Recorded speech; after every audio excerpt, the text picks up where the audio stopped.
بسم اللہ الرحمن الرحیم۔ السلام علیکم ورحمۃ اللہ وبرکاتہ۔ الحمد للہ رب العالمین والصلاة والسلام علی خیر خلقہ محمد وعلی آلہ وصحبہ اجمعین ومن تبعہم بإحسان الی یوم الدین۔ رب اشرح لی صدری ویسر لی امری واحلل عقدۃ من لسانی یفقہوا قولی۔ قابل صد احترام صدر مجلس، معزز علماء کرام اور گرامی قدر ائمہ کرام و دعات، موضوع جو اس وقت سامنے ہے ائمہ و دعات کا عملی قدوہ۔ حقیقت یہ ہے جیسا کہ تمہیدی بات میں وہ کہی گئی بات اعلان کے وقت، کہ ایک داعی کی زندگی میں، ایک امام کی زندگی میں، ایک طالب علم یا عالم کی زندگی میں دو ہی پہلو بہت زیادہ اہم ہیں۔ ایک علم، اگر کوئی شخص عالم ہے، امام ہے، اصلاح کا مدعی ہے، سماج میں اصلاح کرنا چاہتا ہے، سماج کو بہتر بنانا چاہتا ہے، تو یہ علم کی راہ ہمیشہ اس کی زندگی کی راہ ہے۔ ہمیشہ اسے پڑھنا ہے، مطالعہ کرنا ہے، علم میں اضافہ کرنا ہے، اس کے بغیر چارہ نہیں ہے۔ دوسری بات یہ جو اہم ہے، جو آج کا موضوع ہے، عملی اعتبار سے اسے بہت ہی زیادہ باعمل ہونا ہے، اور اسے سماج کے لیے، معاشرے کے افراد کے لیے، اس کے جو مقتدی حضرات ہیں، اس کے جو سامعین ہیں، اس کی طرف جو دیکھتے ہیں، ان کے لیے عملی قدوہ ہونا ضروری ہے۔ قدوہ کیا ہے؟ قدوہ عربی کا لفظ ہے قدوہ یا قدوہ، اور لغوی اعتبار سے اس کا معنی یہ ہوتا ہے کہ الرجل یقتدی بہ، کوئی بھی ایسا انسان جس کی پیروی کی جائے، جس کی اقتداء کی جائے۔ اور اصطلاحی معنی بھی تقریباً یہی ہے کہ کوئی انسان جو کسی منصب پر ہو، جس کی طرف لوگوں کی نگاہیں اٹھتی ہوں، وہ اپنے میدان میں لوگوں کے لیے لائق تقلید نمونہ ہو، رول ماڈل ہو۔ قدوہ کا مطلب یہ ہے، اور حقیقت یہ ہے، میں آسان لفظوں میں بات کرنے کی کوشش کروں گا کہ حقیقت یہ ہے کہ ہم جو بیٹھے ہوئے ہیں، آپ مانیں نہ مانیں، میں سمجھوں نہ سمجھوں، لیکن حقیقت میں عوام کی نگاہیں آپ کی طرف ہیں۔ عوام دیکھتی ہے کہ ہم کیا کرتے ہیں، ہم جس چیز کی طرف لوگوں کو دعوت دیتے ہیں، جس چیز کی طرف لوگوں کو بلاتے ہیں، ہم اس کے کتنے پابند ہیں۔ اس کی اہمیت کتاب و سنت میں یہ ہے کہ میں یہ کہوں، ایک اہم بات، کہ انبیاء کرام کو مبعوث اسی لیے کیا گیا تاکہ جو کتاب بھیجی جانی ہے قرآن کی شکل میں یا کسی بھی آسمانی کتاب کی شکل میں، نبی کے ذریعے جو تعلیمات آنی ہیں اس کو کر کے دکھایا جائے۔ نبی کی بعثت اس لیے ہے تاکہ وہ قوم کے لیے، امت کے لیے قدوہ ہو۔ اب نبی کے ورثہ علماء کرام ہیں، اسی لیے حدیثوں میں قبض علم کی بات نہیں کی گئی کہ علم اٹھا لیا جائے گا، بلکہ علم کب اٹھایا جائے گا؟ جب علماء کرام اٹھا لیے جائیں گے، ربانی علماء کرام اٹھا لیے جائیں گے۔ حقیقت میں علم کا اٹھنا، سماج و معاشرے میں گمراہی کا پھیلنا، یہ ہے کہ قابل نمونہ علماء کرام کسی سماج میں نہ پائے جائیں۔ پوری شریعت جو گھومتی ہے، آپ دیکھیے، یہی قدوہ ہی اصل ہے۔ بات لمبی لیکن قدوہ ہی اصل ہے۔ دجال وہ قدوہ ہے، برا قدوہ۔ مہدی کو اسی لیے بھیجا جائے گا کیونکہ اس زمانے میں ایک شخصیت کی ضرورت ہوگی جو سماج کے لیے قابل تقلید نمونہ ہو، جو رول ماڈل ہو۔ عیسیٰ علیہ السلام کو دوبارہ اسی لیے بھیجا جائے گا تاکہ اس زمانے میں، فتنے کے زمانے میں، وہ رول ماڈل چاہیے اس موقع پر۔ اگر آپ کسی نظریے سے قدوہ اٹھا لیں، کسی دین کی تعلیمات سے عملی جو مجسم پیکر ہیں وہ اٹھا لیں، نظریات کی بنیاد ختم ہو جائے گی، وہ عمارت منہدم ہو جائے گی، وہ نظریہ مر جائے گا، وہ تعلیم مر جائے گی، وہ دین مر جائے گا جس دین کے حاملین کسی سماج میں موجود نہ ہوں۔ نبی نے یہی بتایا، نبی نے صرف کہا نہیں ہے، نبی نے کر کے دکھایا ہے۔ اگر عبادت کی بات کریں تو نبی کی عبادت دیکھ لیں، حتیٰ تتورم قدماہ، یہاں تک کہ نبی کے پیر تہجد کی وجہ سے، نفل عبادتوں کی وجہ سے سوج جاتے تھے۔ نبی کا روزہ رکھنا، نبی نے صرف جود و سخا کی تعلیم نہیں دی ہے، جود و سخا کر کے بتایا ہے۔ جب بھی کسی نے مانگا نبی کے پاس تھا، نبی نے دے دیا۔ ہر اعتبار سے نبی نے صرف عدل و انصاف کی یا کسی کے ساتھ بہتر تعلیم کی، بہتر سلوک کرنے کی تعلیم نہیں دی ہے، بلکہ کر کے دکھایا ہے۔ خیرکم خیرکم لأہلی وانا خیرکم لأہلی، نبی نے کبھی کسی ملازم کو، کسی انسان کو مارا نہیں۔ یہ تمام باتیں یہ بتاتی ہیں کہ قدوہ کی اہمیت ہے۔ اگر میں آپ کمیاں ہو سکتی ہیں، اس کا انکار نہیں ہے، لیکن ہم نے اپنی اصلاح کی کوشش نہیں کی، اپنے سماج کے لیے ہم قدوہ نہیں بنے، ہم لائق نمونہ نہیں بنے، رول ماڈل نہیں بنے، تو ہماری زبانی گفتگو کا کوئی فائدہ نہیں ہوگا۔ یہ ہمیشہ ذہن میں رکھنا چاہیے۔ پہلے چند دلیلیں قرآن و حدیث کی روشنی میں انشاءاللہ چند باتیں۔ دیکھیے یہی جو میں نے کہا ہے کہ قرآن و حدیث میں اس کی بہت ساری دلیلیں ہیں۔ لقد کان لکم فی رسول اللہ اسوۃ حسنہ، کہ تمہارے لیے نبی کی زندگی میں اسوہ حسنہ ہے۔ صرف تعلیم نہیں، صرف یہ نہیں کہا گیا کہ قرآن کی تعلیم لے لو کافی ہے، یہ حدیثوں کو لے لیا جائے کافی، بلکہ نبی کی زندگی میں، پوری زندگی میں اسوہ ہے۔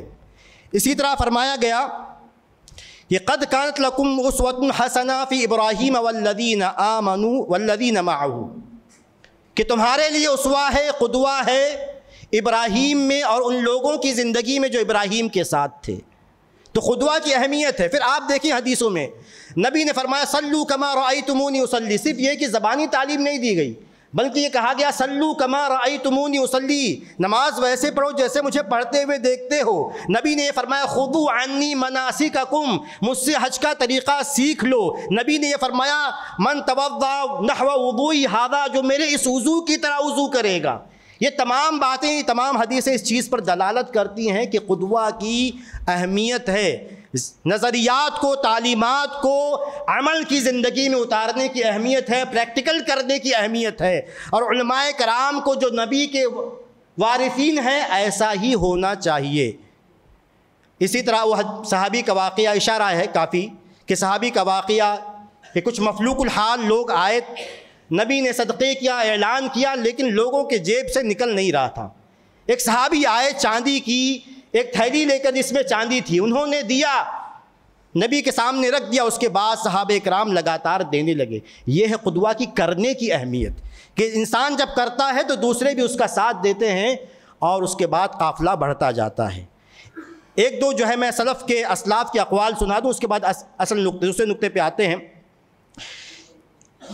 عبداللہ بن مسعود رضی اللہ تعالی عنہ کے بارے میں آتا ہے کہ لوگ ان کے پاس یرحلون الیہ، ان کے پاس آتے تھے اور ان کی طرز زندگی دیکھتے تھے، ان کا ادب دیکھتے تھے، اور اس کے بعد جو شاگرد آتے تھے ان جیسا بننے کی کوشش کرتے تھے۔ امام مالک کہتے کہ امام سیرین نے فرمایا کہ لوگ جو اسلاف تھے وہ جیسے علم سیکھتے تھے ویسے ہی لوگوں سے، اپنے اساتذہ سے ادب سیکھتے تھے۔ تو اس بات کی اہمیت ہے۔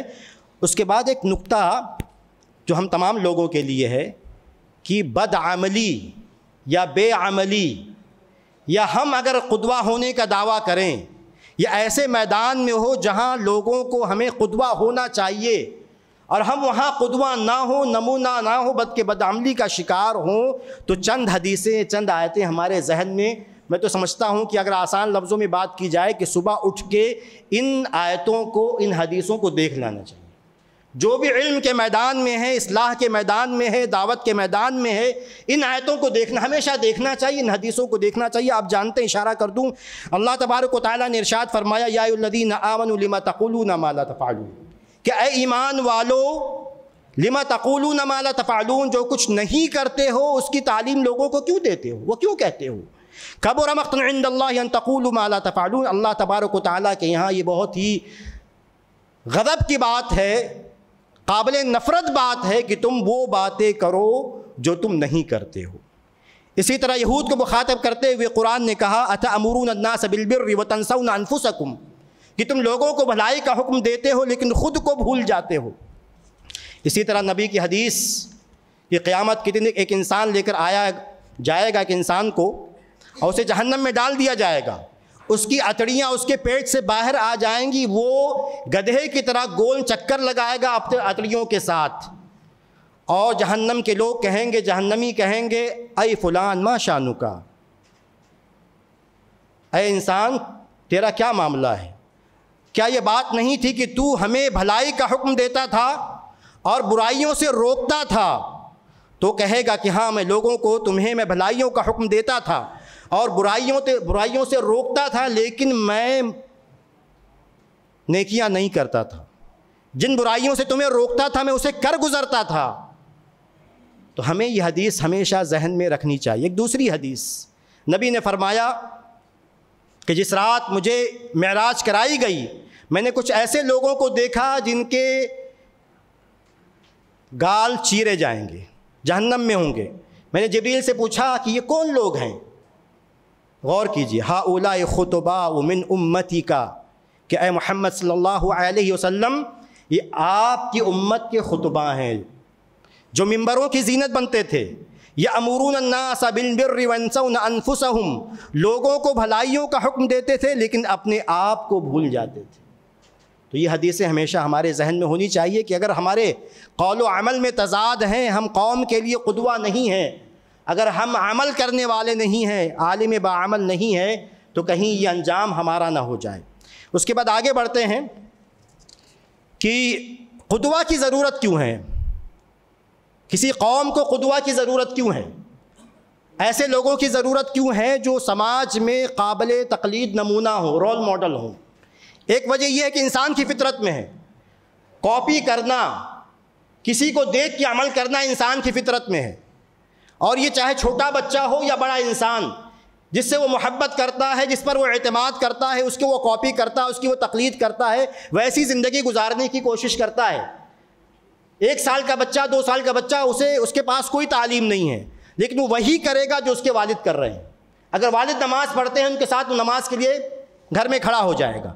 تو یہ سمجھنا ضروری ہے کہ ایک قابل تقلید نمونہ ہونا ضروری ہے، یا ایسے لوگوں کی جماعت کہ جن کو دیکھ کر لوگ عمل کریں۔ دوسری وجہ، کیونکہ بہت ساری تعلیمات، بہت سارے نظریات پیچیدہ ہوتے ہیں، آپ کتنا بھی سمجھائیں لوگوں کو سمجھ میں نہیں آئے گا، اس لیے نمونے کی ضرورت ہے، کر کے بتانے کی ضرورت۔ صلو کما رأیتمونی اصلی، خذوا عنی مناسککم، یہ تمام باتیں۔ تیسری بات، کیونکہ اگر عملی قدوہ موجود ہو تو لوگ متاثر زیادہ ہوتے ہیں، آسانی سے بات کو قبول کر لیتے ہیں، اس پہ بھروسہ کرتے ہیں، اور نبی نے پوری زندگی یہی کیا، اپنی زندگی ایسی رکھی ہے نبی نے کہ کبھی بھی آپ پر کوئی اعتراض اس معاملے میں نہیں کیا جا سکتا کہ آپ نے جس چیز کی تعلیم دی ہو اس پر عمل نہ کیا ہو۔ اسی لیے جب ابو سفیان سے ہرقل نے پوچھا کیا وہ جھوٹ بولتے ہیں، سمپل سوال، کیا وہ نبی جھوٹ بولتے ہیں، محمد جھوٹ بولتے ہیں؟ تو ابو سفیان نے کہا کہ نہیں، وہ جھوٹ نہیں بولتے ہیں۔ تو ہرقل نے کہا کہ ایسا ہو نہیں سکتا کہ جو شخص انسانوں کے درمیان جھوٹ نہ بولتا ہو وہ اللہ تبارک و تعالیٰ کی طرف جھوٹ منسوب کرے۔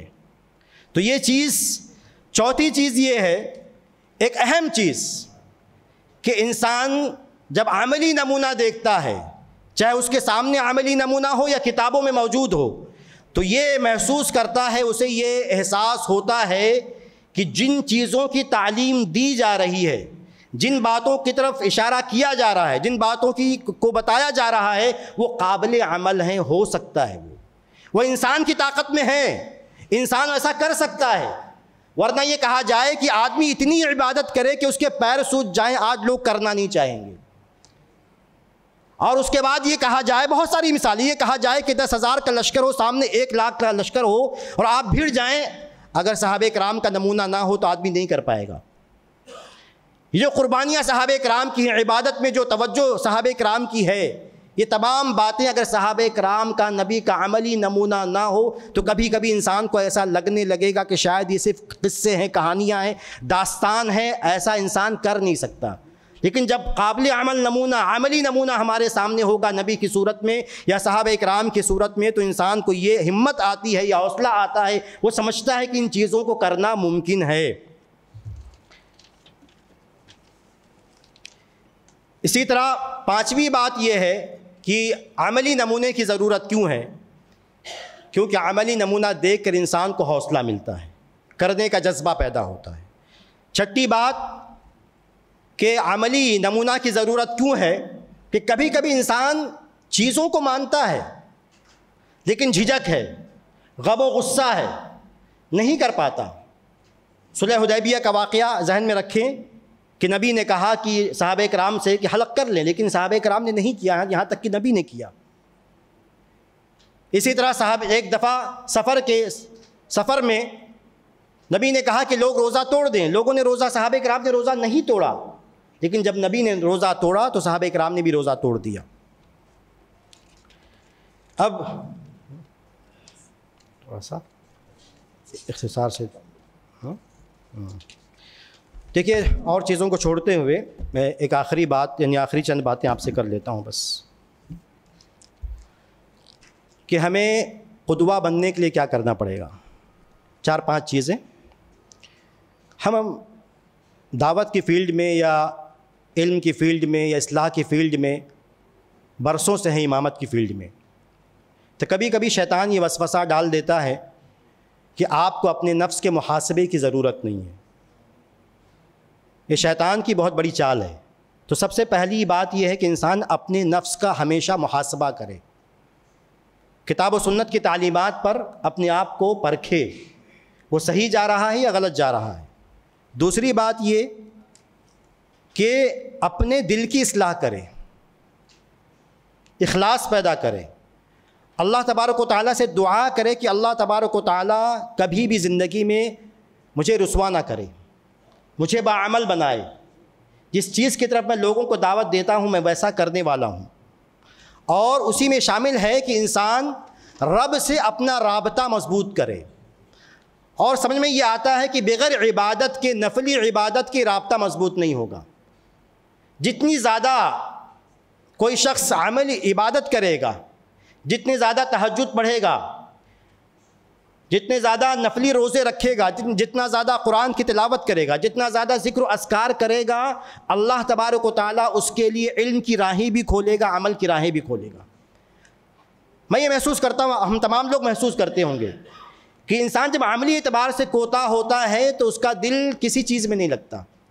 اگر آپ کو دعوت میں دلچسپی پیدا کرنا ہے، شوق پیدا کرنا ہے، تو رب سے جڑنا بہت زیادہ ضروری ہے، اس رابطے کو مضبوط کرنا۔ تیسری بات یہ ہے کہ جو بہت سارے علماء کرام نے لکھی کہ اسلاف کی سیرت کا مطالعہ، وہی ہمارے لیے قابل تقلید نمونہ ہے۔ جب تک ہم ان کی سیرت کو نہیں پڑھیں گے، عمل کا جذبہ، اصلاح کا جذبہ نہیں پیدا ہوگا۔ چوتھی بات یہ ہے کہ اچھی صحبت۔ آدمی سمجھتا کہ نہیں، اب 50 سال کے ہو گئے، اب صحبت کی کیا ضرورت ہے، اب تو جو ہونا تھا وہ ہو گیا۔ ایسا نہیں ہے۔ ہم چاہے وہ 30 سال کے ہوں، 40 سال کے ہوں، 50 سال کے ہوں، آپ کا فرینڈ سرکل کیسا ہے یہ بہت زیادہ فیصلہ کن ہوتا ہے کہ آپ کی شخصیت کیسی ہے۔ تو آج بھی آپ کو ضرورت ہے کہ آپ کا جو فرینڈ سرکل ہو، آپ کے جو دوست ہوں، اٹھنے بیٹھنے والے ہوں، وہ اچھے لوگ ہوں، نیک لوگ ہوں۔ کوشش کریں کہ نیک لوگ ہوں۔ دل کی حالت اللہ جانتا ہے، لیکن نیک لوگ ہوں، علم والے ہیں، علمی مسائل پہ بحث کرنے والے ہیں، قوم کا درد رکھنے والے ہیں۔ جو شخص صرف اپنے بارے میں سوچے وہ قوم کا نہیں سوچ سکتا۔ جب تک قوم کا درد، سماج کی اصلاح کا درد کم زیادہ ہو سکتا ہے ہمارے یہاں، لیکن درد نہیں ہوگا، ہم کچھ نہیں کر سکتے۔ ایک آخری بات کہہ کے بعد ختم کرتا ہوں کہ صبر کرنا بہت ضروری ہے۔ یہ راستہ ایسا ہے کہ بغیر صبر کے، یقین کے آپ کو امامت نہیں ملے گی۔ اگر آپ چاہتے ہیں کہ قوم کے لیے کچھ کر کے جائیں تو قوم کے تانے، قوم کے افراد کے تانے، دوسروں کے تانے، سب کے تانے، یہاں تک کہ گھر والوں کے تانے بھی آپ کو ملیں گے۔ لیکن اگر آپ نے یہ اصلاح کی راہ چن لی ہے، دعوت کی راہ چن لی ہے، علم کی راہ چن لی ہے، تو اس میں جو بھی کٹھنائیاں آتی ہیں، جو بھی پریشانی آتی ہے، آپ کو بہت ہی ہمت کے ساتھ، بہادری کے ساتھ، صبر کے ساتھ جو ہے اس راہ پہ رہنا ہے، ڈٹے رہنا ہے یہاں تک کہ ہمیں موت آ جائے۔ یہ چند باتیں تھیں۔ اللہ تبارک و تعالیٰ سے دعا ہے کہ اللہ تعالیٰ ہمیں کہنے سننے سے زیادہ عمل کرنے کی توفیق عطا فرمائے۔